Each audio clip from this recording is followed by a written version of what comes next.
Like most of you know, what happened in Vegas stays in Vegas. Today we're going to be talking about a man that went from evil pie, yes, evil pie, to good pie. He went from New York to conquering Las Vegas.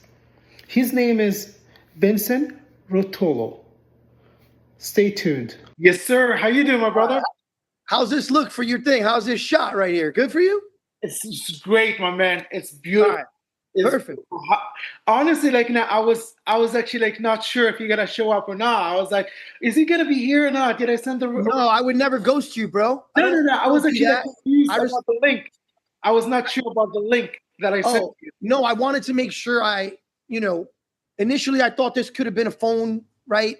But let's go. Let's jump right into it. I don't want to put your schedule behind. I'm ready to go. No. You're good. First of all, actually, like, let me say, like, your story is honestly, like, fascinating. You went from New York, homeborn, to basically Vegas, and you went big in Vegas. So honestly, like, that's what I want to start with the 20 questions. I know that you grew up in New York. I mean, I want to know, like, how you realized pizza was not just food for you, and Yes. how you basically carried that to Vegas. I mean, I'm first of all, I'm really impressed that you even know any of that. So thanks for Oh no, you're good. thank you for like being prepared. But I'll just tell you that I started the pizza journey in like 1985. I was 12 years old, and my father grew up at 272 Bleecker Street. That was the building where the original brick oven John's of Bleecker Street was located. So he lived above John's Pizza. And there was a gentleman by the name of Pete Castellotti who took over John's. And I wanted, at age 12, I was going through like a BMX like bike phase. And I wanted a fancy, expensive bicycle. At the time, it cost $300. And so my father was like, I'm not spending $300 on a bike for you. You could go work at John's downstairs. And so I started working there with the idea to buy the bike. And then after I made that first 300, I got just kind of bit by the bug. And then I made a decision at that time, because I started out working in the kitchen and I was like a prep cook or like an assistant, whatever. And I was making like, I don't know, a couple bucks an hour, not a lot of money. And I was going there on Saturdays and then after school. And so, it was one of the things that I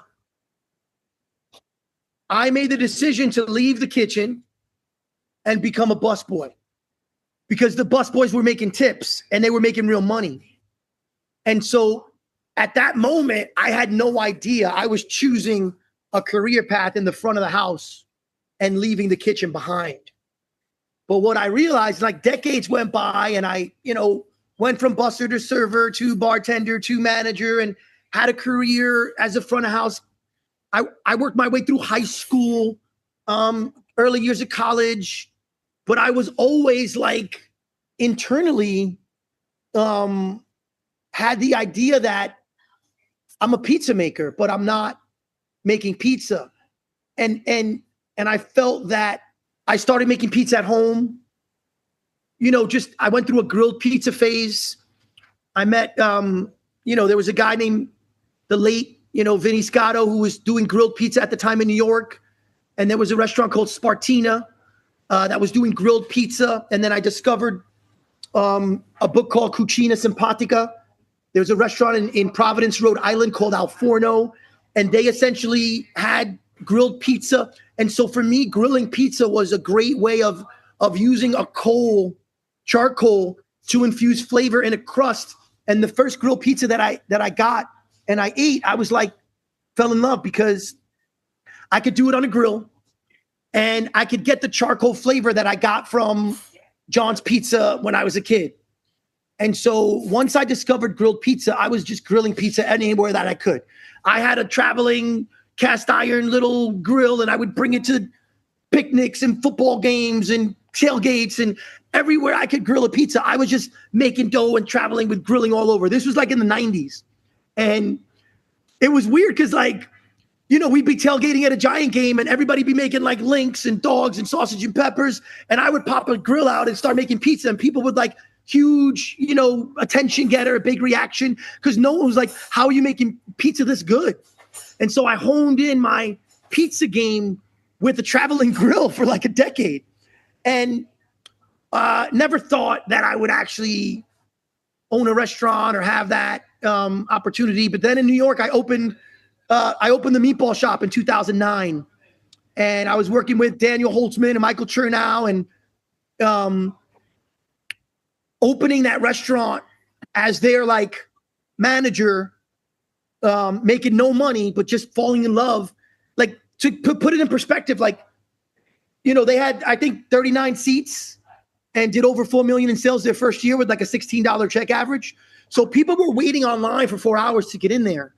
And that introduced me. And like the New York Times wrote this article, like the first week they opened, and it was the biggest opening in New York that I could ever even remember. And it was a little tiny shop that was serving meatball subs. And it was just, those guys were just amazing at what they did. And I really got bit by the bug of like, wow, I might be able to open my own restaurant. Like, look what these guys did.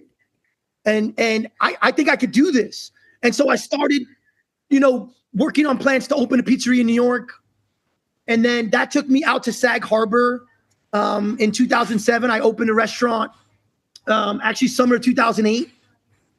I opened a restaurant in Sag Harbor called Grappa Wine Bar and put grilled pizza on that menu and did a whole big wine program. And I did that as a consultant.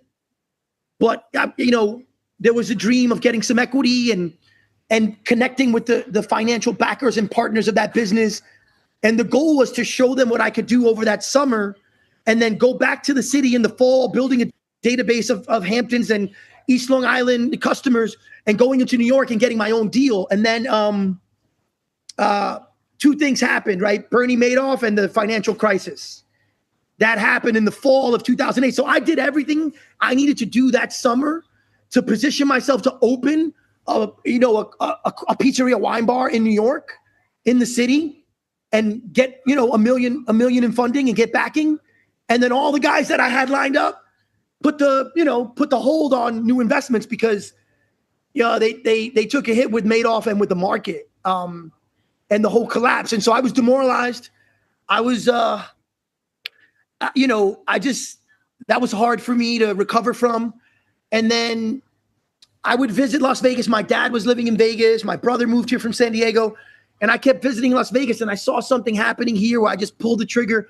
And rather than try to raise a 7-figure fund, right, to open in New York City and then own 30% of my own business, I thought, you know what, I'm going to go to Vegas and see if I can make it work there. I think there's some things happening. And the truth is my dad got sick.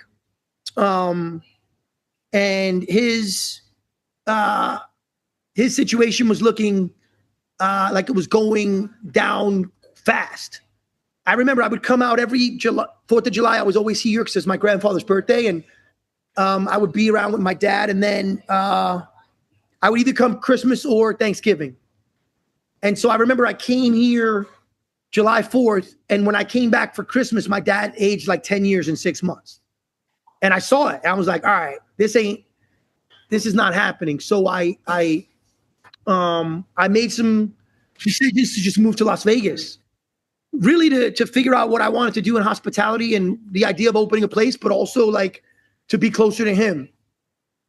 And then 6 months after, like 5.5 months after I moved here, he passed. And so I could feel that, like, I think when you go through the moment when you lose, you know, someone influential in your life, like a parent or a mentor, or, you know, it could have been anyone, but it was my dad. And then 11 months after that, my mom passed. So I buried both my parents within 11 months. And then I was like, all right, enough. Like, we're all going to die. What are we going to leave? I got to stop, like, pretending that I'm putting everything into this. And I got to really just go all in. And that, when I had the moment of I'm doing this, instead of let me see if I can do this, it was like, no, we're all gonna die.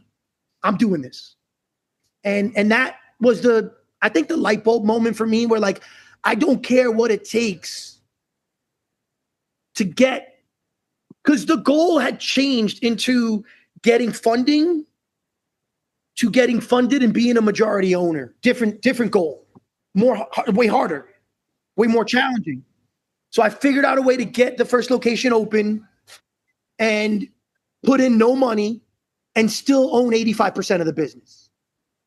Tell me a little bit more about that part. What's that? Tell me a little bit more about that part. How did because it seems like you went through a very, very hardship, and then you decided to go all the way in, because end of the day, like you said, nothing is promised except death. And now you're owning actually 85% of your first location. Like, tell me a little bit more about it. I mean, that's amazing. Yeah, it had to do with a few different things. So number one is I had built a track record of operational success in the front of house. And based on being around great chefs and working my way up in Vegas, because when you come to Las Vegas, it's a different world. So I kind of started, I started at Bellagio as an assistant manager, worked my way up, opened Flour and Barley, went to Dom DeMarco's, became director of operations, did some things that gave me credibility. But it wasn't until I opened 800 Degrees at Monte Carlo with Anthony Caron. I was a GM there. And that was the first restaurant I got to actually touch dough and make pizza. And then I'm like, okay, because the GM here makes pizza. And then I took that and people were like surprised by the skill that I had, because I always made pizza in my, my home life. If it was today, I would have been the Instagram Uni ambassador guy in his backyard. But the Instagram wasn't popular in 2009 or 10. So I just had to work my way up in another way. But I would have probably gone that route. But I was doing, I did buy a Marafoni at the pizza show, and I had a real $20,000 oven that I got, off the floor for no money from the Mara brothers. And I was making pizza at home. So I was doing all these things. So I was immersing myself in every way, in every part of my life, as deep in the culture as I could. And even though it was the early days of Instagram, if you go back to my Instagram, before videos and before content was even a word, every post I put out was pizza. That was just my life. I mean, your Instagram is beautiful, brother. It looks like you got over 100,000 actually followers. People love your stuff. Well, that's the good pie Instagram, right? But I'm and thank you. That we worked hard on building it. And I work with different agencies and different people to help me with that. But my personal Instagram, which is not huge, if you go back to the beginnings of it, it was that time, and everything was about a pizza pair of sneakers or a pizza dress, or it was just pizza culture was what I was living, and everything I consumed and put out was pizza culture. I was all in every way. And then I heard about Evil Pie opening. That was late 2016. And I had a connection with Evil Pie and ownership in that group through my brother. My brother was working with them in other concepts. And I got a meeting with them, and then I went to a competition. No restaurant, no name, just 2 or 3 business plans. And then I went to a competition, and I connected with John Arena. I kind of just cold called John. I got his number from a friend. He's a nice guy. He's the best guy at that time, especially when you're trying to figure out how to get from where you are to where you want to be. And John becomes your friend. He kind of leaves breadcrumbs for you to get to that house. And that's what he did. He just kept asking me questions. And but when I was the general manager of Flour and Barley, they were trying to figure out how to do a Sicilian. And I was watching them do it, and I was like, I knew if I told them how to do it, which I knew more than they did, but I was a general manager and the chefs were not open to getting feedback from me. So I said, let me find who's got the best Sicilian and just ask them for help. And I found John Arena, and I literally got his phone number from a friend of a friend of a friend. And I called him up one day out of the blue and said, can you help us figure out a Sicilian? Here's who I am. Here's my background. We had some mutual friends from decades ago in New York. And he just showed up the next day. He didn't say, pay me this much money. He said, I want to help you. I like you. But he didn't say I like you, but he liked me, right? So No, that's John. So he showed up.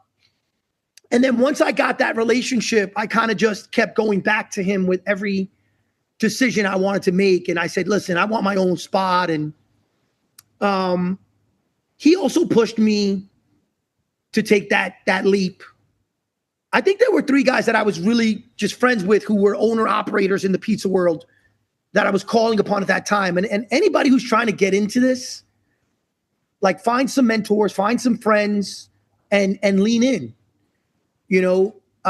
And that's what I did.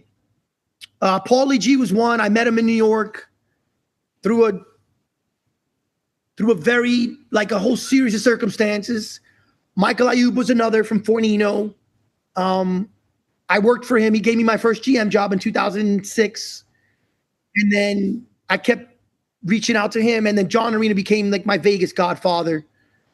And then I would always reach out to those guys and just be like, try to figure it out and have combos with them about like how I wanted to, what about this or what about that? And those guys would advise me on different ways to do it. So Evil Pie, I got credibility. I became the face. I got a lot of press.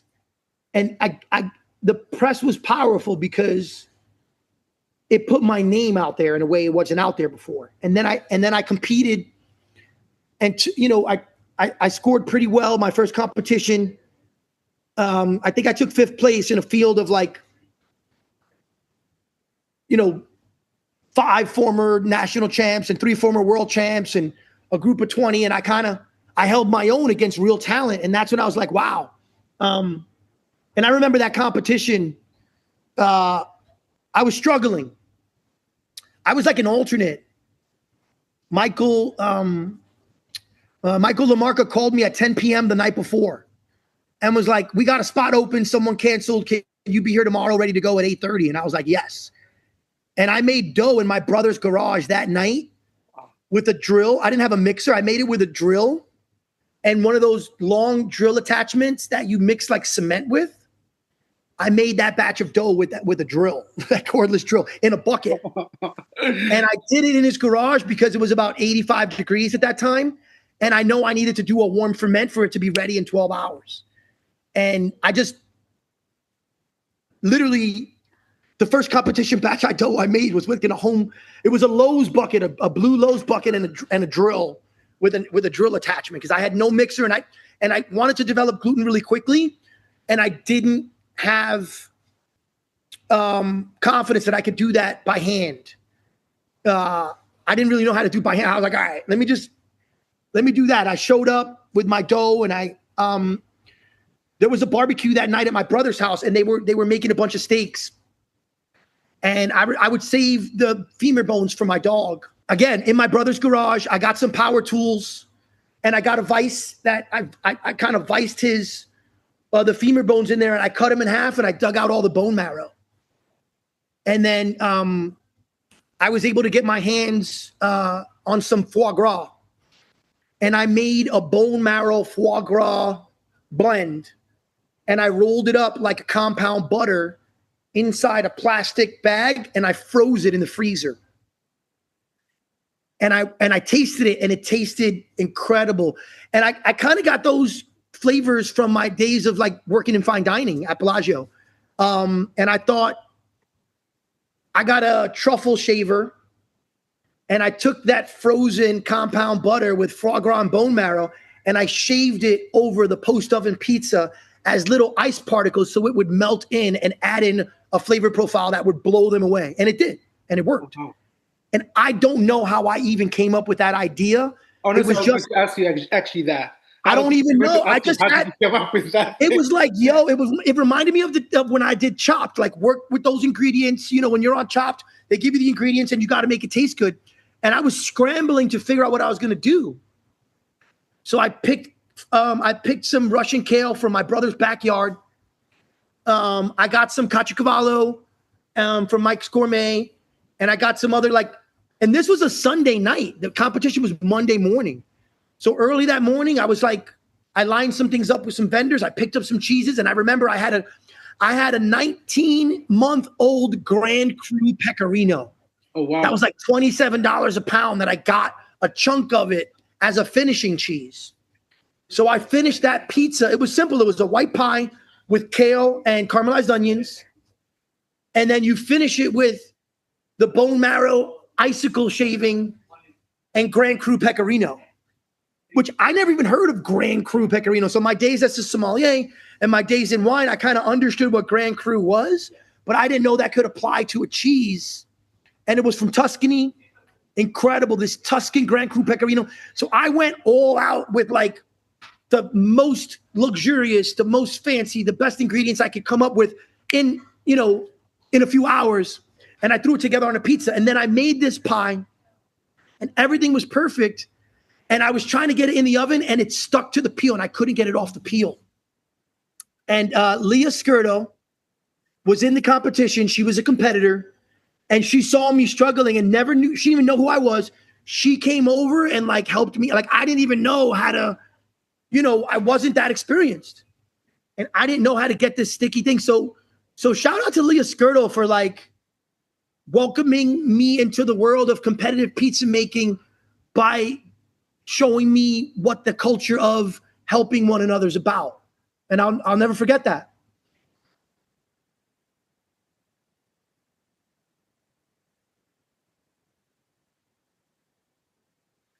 I was scared.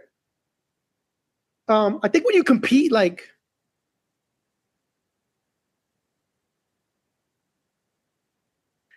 it just, at that moment, it meant so much. I was like, and she just came in and helped me out. So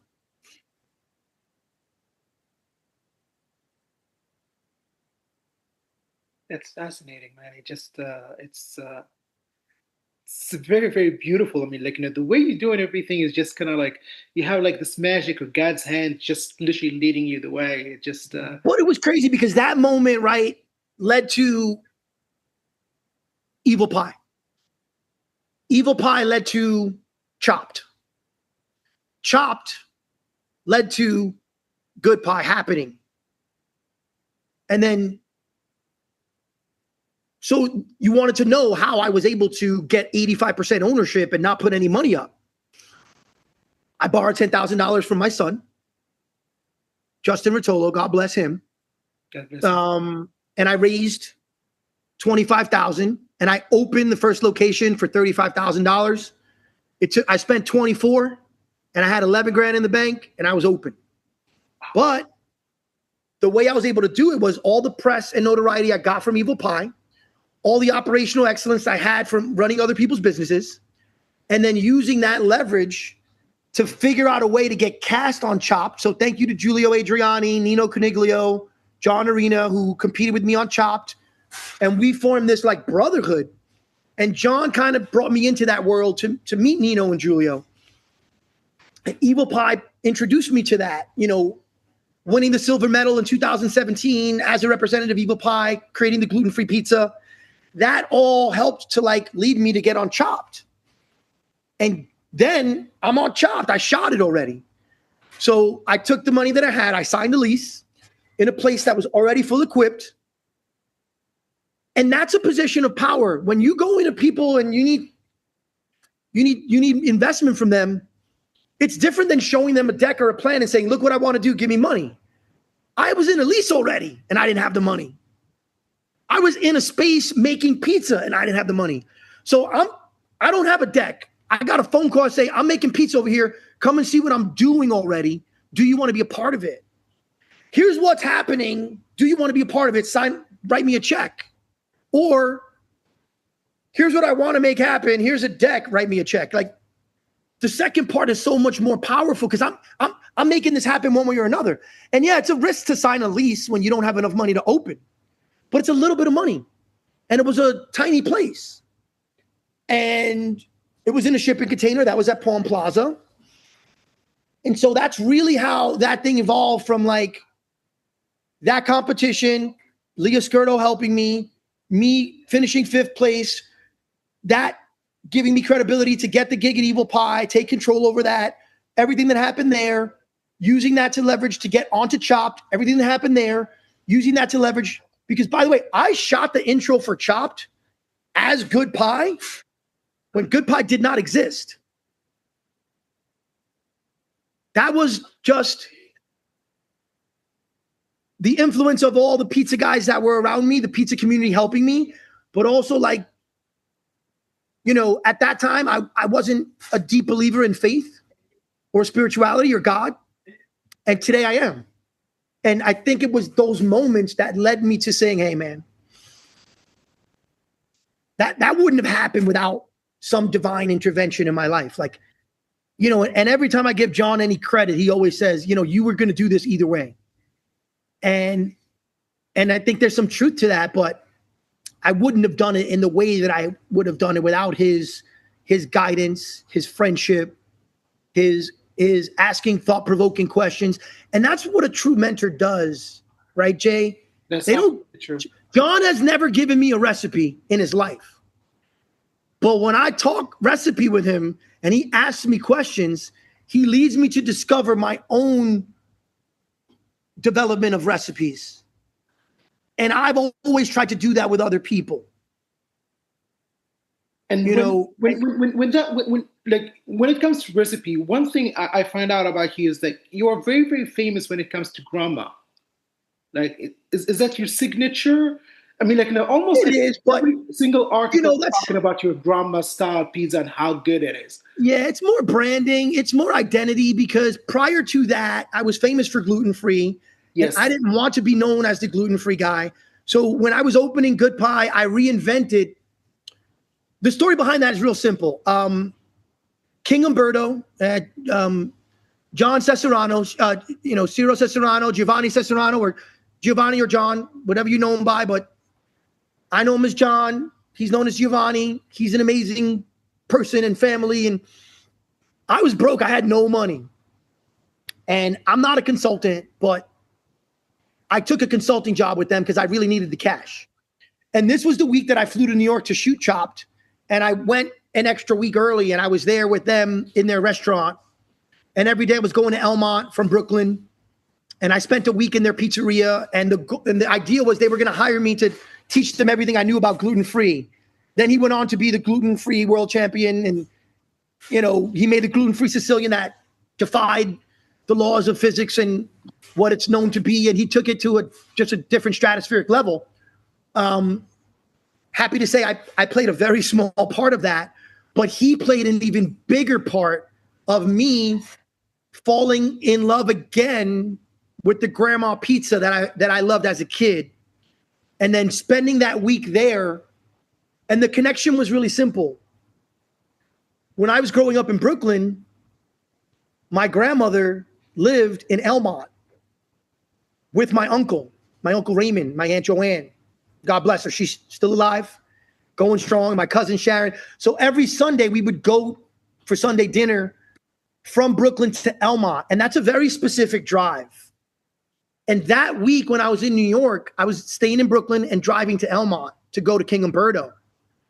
And along that way, when you're a kid and you're with your dad and you're in the car, you look at these landmarks. You look at there's things that pop up on the road that trigger memories. And that week, I was triggered by Sunday dinners with my grandmother at my uncle's house in Elmont because of that commute, that daily morning drive to go to King Umberto. And then at the same time, they're known as a place that put the grandma pizza on the map. Whether it's Umberto or King Umberto or whatever story you want to tell or whatever Scott Wiener says or whatever's going on in the world of grandma pizza, they played a pivotal role in selling that first slice. And I fell in love with that.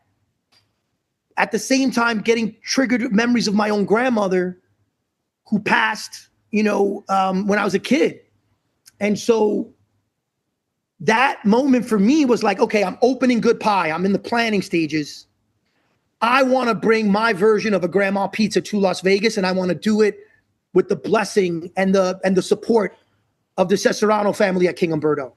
And that's what happened. I sat down with them. I said, listen, here's my plan. And I said, I just want to do this. And, you know, John was translating to his dad. We sat down in a room with espresso and like lemon twists. And I felt like I was asking for like his daughter's hand in marriage or something. I was like, I just want your blessing. And I'm not copying your formula, but I am bringing the grandma, and I'm going to do it in a big way. So I'm going to lead with this. So I surrounded the restaurant with grandma spoons, and I developed the grandma wall and the grandma pizza. And I did everything grandma, because what I learned at the meatball shop is a meatball is nostalgic for every culture, from grandkids to grandmothers, from China to Europe to America to Italy. Every culture has a type of meatball that represents being cared for, being nurtured, being taken care of. That's what a meatball represented. And so for me, that's what an Italian grandma represents. But it goes beyond Italian grandmas. It transcends to all grandmas. And being rooted in hospitality, I needed to find a way to weave a story from a product to a feeling of being cared for and nurtured. And what better way to do it than lead with the grandma pizza? Because the feelings I got on that commute from Brooklyn to Elmont, I wanted every customer to feel that going in the restaurant. I wanted to trigger memories. And that's really what we do. We use pizza to trigger memories of your youth, of nostalgia, of a time gone by, of capturing a moment when you were, because most people, grandmas are not around anymore. But the grandma wall can immortalize that and keep them alive. And it's something we pay tribute to, the idea of what grandmothers represent in all cultures of food and of you know, of being the matriarchs and being in many ways the driving force behind hospitality occurring within families. What like, how did you go from the gluten-free guy, which is basically like, I believe you mentioned one time, if I'm not mistaken, that the first time, like your first attempt to make gluten-free pizza was like tasting like a cardboard. Is that correct? Yeah, you know, that's another story. You became That's a like whole number one guy. Like it's just like, you know, and then you got the grandma. Like it feels actually like, you know, you get so many things going on. It's fascinating. Like, you know, it's fascinating. I'll tell you the long story. I'll show you the short version of a long story. Everything I do within pizza has to have a strong emotional connection.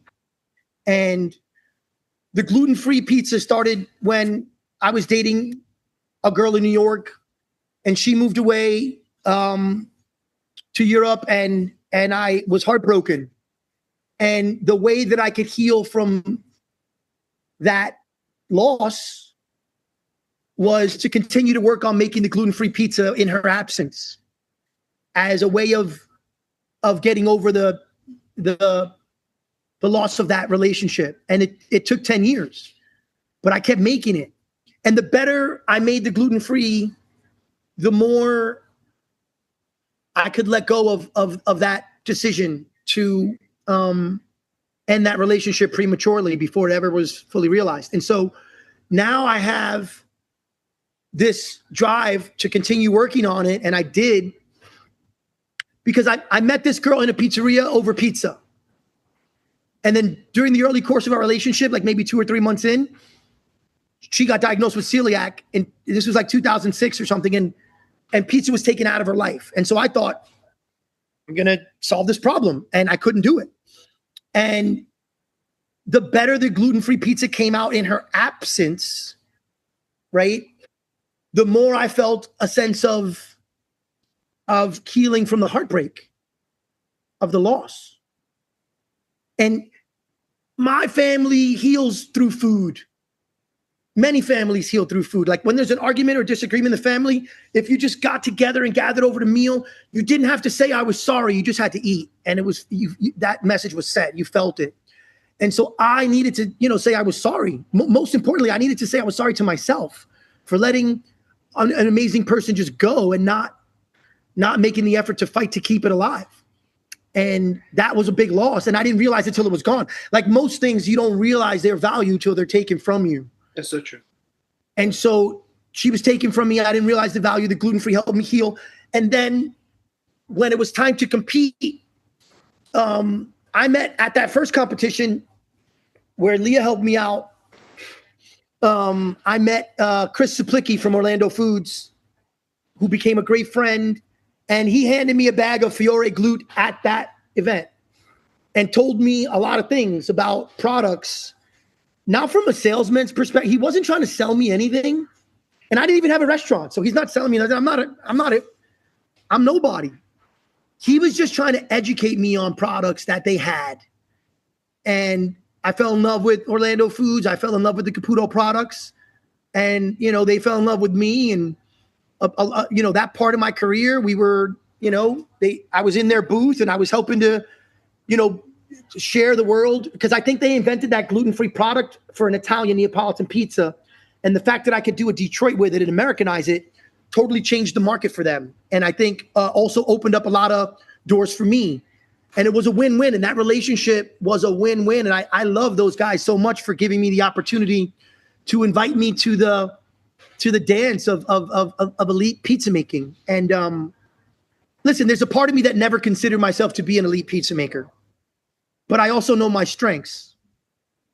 And the emotional connection that I have to pizza, I'll put that up against anyone, including Tony Gemignani, including the best of the best. When it comes to that, I can say I'm one of the GOATs. When it comes to making pizza, You are blessed with my talent.